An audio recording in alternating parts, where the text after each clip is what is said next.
Happy quarter 2, second graders. Welcome to week 9 of the school year. Let's talk about what's coming up this week.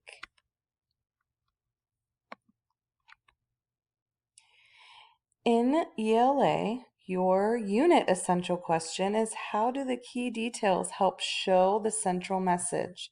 So we're going to be summarizing stories using the key details, and then we'll be talking about the central message of the story. And a central message is a lesson or a moral that we learn from the character's actions in the story. In math, how do we use different strategies to add two-digit numbers?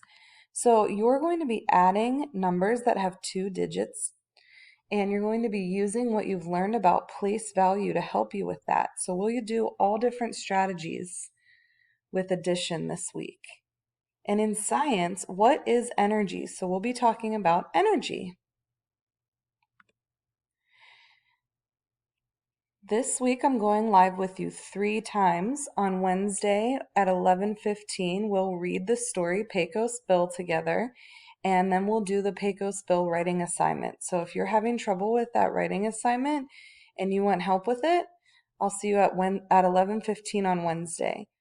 On Thursday at 11:15, we'll read The Wolf in Sheep's Clothing, and then we'll talk about the central message. So we're going to read it together and then talk about the central message. And then you're actually doing writing with that next week. So we'll be working on this story for a few days. And then on Friday at 1:30, we'll just practice some addition using the strategies that you've learned so far. I just want to remind you that those iReady minutes are a requirement. Every kid in the school is doing iReady minutes. We want to try to get at least 40 to 45 minutes a week in reading and in math. Remember, this is so important because this is how you're getting lessons based on your own needs. So on Monday and Wednesday, we want to focus on iReady reading. Tuesday and Thursday, we'll focus on iReady math. This week will be a little bit different, so keep an eye on your weekly or on your daily updates because we didn't have school Monday. So we are going to add iReady on Friday too.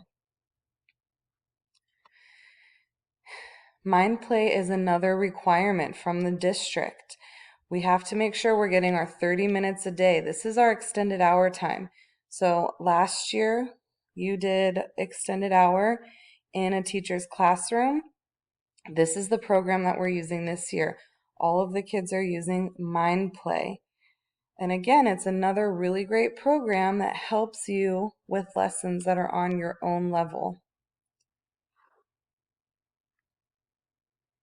And I just wanted to give a shout out to Cassandra from our class because she was one of the top 10 students as of October 2nd in Mind Play minutes. So awesome job, Cassandra. And I can't wait to see more of your names on this list. That is so awesome that you made this list.